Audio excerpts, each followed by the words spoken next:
আসসালামু আলাইকুম রহমতুল্লাহি ওবরকাতুহু। সম্মানিত দর্শক, আজকে 2026 সনের এপ্রিল মাসের 30 তারিখ রাত্রিবেলায় রাত্রি 9:15টার সময় এই ভিডিওটি করছি। যতটুকু আজকের দিনের খবর সেটি হলো, আজকে মার্কিন যুক্তরাষ্ট্রের সঙ্গে যে বিমান কেনার যে চুক্তি, এই চুক্তিটি স্বাক্ষরিত হবে, যেটি মার্কিন যুক্তরাষ্ট্রের সঙ্গে আমাদের যে ইউনূস জমানাতে নির্বাচনের 3 দিন আগে একটি তৎকালীন গোপন চুক্তি হয়েছিল। সেই চুক্তির শর্ত অনুযায়ী আমাদেরকে অনেকগুলো কাজ করতে হবে। বিমান কিনতে হবে, সেখান থেকে কৃষি পণ্য আমদানি করতে হবে, সেখান থেকে মিলিটারি ইকুইপমেন্ট, সামরিক সরঞ্জাম আদি আমদানি করতে হবে।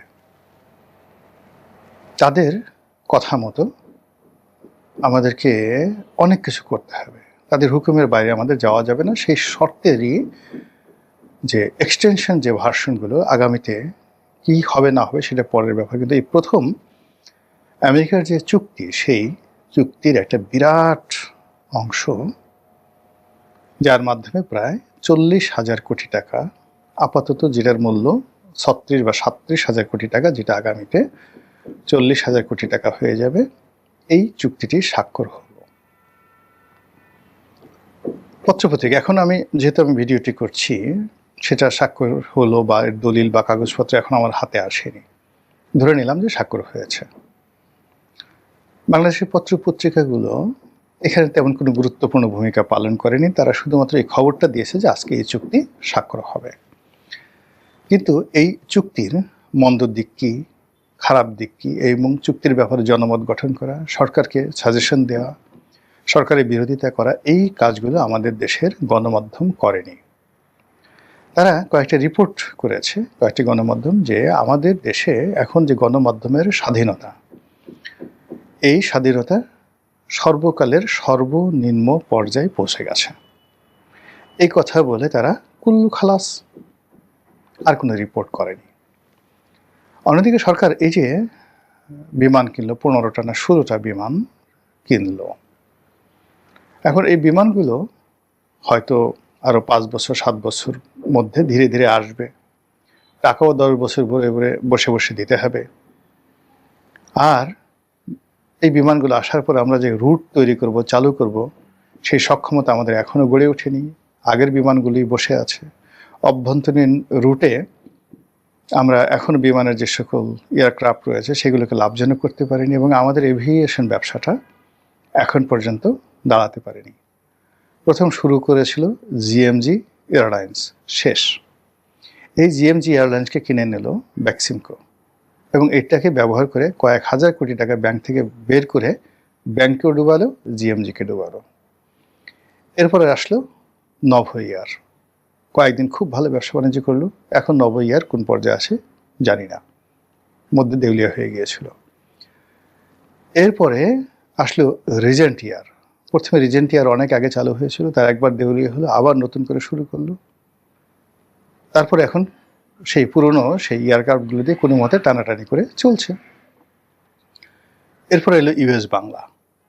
ইউএস বাংলাও প্রথমে চালু করলো, কয়েকদিন একেবারে বলতে গেলে দেউলিয়া পড়ে রইলো, আবার কোথা থেকে এয়ারক্রাফট এনে তারা নতুন করে চালু করলো। এরপরে আরও কয়েকটি, অনেকগুলো কোম্পানি যারা কার্গো বিমান চালু করেছিল, এবং সর্বশেষ যারা লাইসেন্স পেল তাহলে আকিজ বশির গ্রুপ, যিনি ডক্টর মোহাম্মদ ইউনূসের জমানাতে বাণিজ্য উপদেষ্টা ছিলেন, বিমানের বোর্ড অফ ডিরেক্টরসের চেয়ারম্যান ছিলেন, এবং এটাকে ব্যবহার করে তিনি অনেক আগে বলছেন যে আমি আসলে অনেক আগেই একটা এভিয়েশন কোম্পানি চালু করার জন্য লাইসেন্স চেয়েছিলাম, তখন দেওয়া হয়নি, এটা আমি এখন পেয়েছি। ভালো কথা, তিনি দেশের শীর্ষস্থানীয় ব্যবসায়ী। আকিজ গ্রুপ, বশির গ্রুপ নতুন শুরু করেছেন, তাদের ব্যবসা বাণিজ্যের সফলতার রেকর্ড আছে। ফলে এভিয়েশন ব্যবসা যদি তারা এসে ভালো করতে পারে, ভালো কথা। কিন্তু বিমানের জন্য, মানে বিমান বাংলাদেশ এয়ারলাইন্স, আমাদের ন্যাশনাল যে ফ্ল্যাগ ক্যারিয়ার, তাদের যে সার্ভিস, ব্যবসা করা, বিমান বন্দর পরিচালনা করা, মানে কোনোটাতেই এরকম ভালো কোনো রেকর্ড নেই। আমাদের যে এয়ারপোর্ট, সেখানে যেভাবে লাগেজ চুরি হয়, এয়ারপোর্টে এসে যেভাবে মানুষ সর্বশান্ত হয় এই বিমানের কর্মকর্তা কর্মচারীদের খপ্পরে পড়ে, এই বিমানের কর্মকর্তারা কমার্শিয়ালি এটাকে নন ভায়াবল করার জন্য যেভাবে টিকিট কালোবাজারি করে, এরপরে পুরো বিমান খালি রেখে দেখায় যে একটাও টিকিট নাই, সব বিক্রি হয়ে গেছে। এই যে অনিয়ম, মানে একটা ম্যানেজমেন্টে আমরা এখন পর্যন্ত গড়তে পারিনি স্বাধীনতার পর থেকে আজ অবধি। এদের বিরুদ্ধে চোরাচালানের অভিযোগ আছে, এদের বিরুদ্ধে স্বর্ণ চোরাচালানের অভিযোগ আছে, এদের মধ্যে বিভিন্ন গোয়েন্দা সংস্থার এজেন্ট হওয়ার অভিযোগ আছে, এদের মধ্যে কাজে ফাঁকি দেওয়ার অভিযোগ আছে, হাজারো অভিযোগ। সেই অভিযোগের মধ্যে আবার এখন নতুন করে আরও 16টা বিমান ঢুকে দেওয়া হলো। এটি আমাদের অর্থনীতিকে কতটা ক্ষতি করবে, সরকারের কাজকে কতটা প্রশ্নবিদ্ধ করবে, সরকারের মেরুদণ্ড কতটা ভাঙবে, এইগুলো নিয়ে আমি কোনো আলোচনা করব না। আমি আমার অভিজ্ঞতা থেকে একটা কথা বলি, সেটা হলো এগুলিকে বলা হয় পুশিং সেল। আমেরিকা এই কাজগুলো, অর্থাৎ ধরুন এই বাংলাদেশের এই টোটাল এলাকাতে একচেটিয়াভাবে বোয়িং, মানে বাংলাদেশের যে বিমানবহর, এখানে DC-10 ছিল এক সময়, এয়ারবাস এখনও আছে বোধ হয়, আবার অন্য দু একটা কোম্পানির আমরা লিজ নিয়ে এসেছিলাম, ইটালির কয়েকটা কোম্পানির এখন ছোটো ছোটো এয়ারক্রাফট ছিল। কিন্তু এই মুহূর্তে প্রায় সব এয়ারক্রাফটগুলো হলো বোয়িং কোম্পানির। তো বোয়িং কোম্পানির এই প্লেনগুলো আমাদের এই বাংলাদেশে যে এলাকাতে উঠতেছে, যা কিছু আসে, total radar system, navigation system আমেরিকার।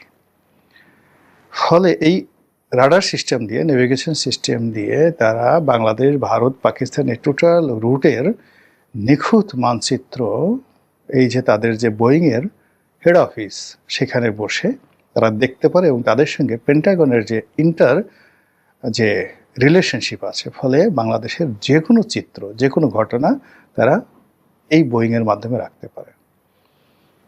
এই জন্য তারা করে কি, আমেরিকা যত যেখানে ব্যবসা বাণিজ্য করে, তারা সবার আগে চেষ্টা করে তাদের এই বোয়িং প্লেন সেই দেশকে মানে দিয়ে দেওয়ার জন্য। এবং এই কাজ করে তারা সোভিয়েত রাশিয়াকে ধ্বংস করে দিয়েছে। আপনি জানেন যে বোয়িংয়ের সবচেয়ে বড় ক্রেতা ছিল সোভিয়েত ইউনিয়ন। সেই সোভিয়েত ইউনিয়নকে শেষ করার জন্য তারা এই বোয়িংয়ের প্রযুক্তিকে ব্যবহার করেছে।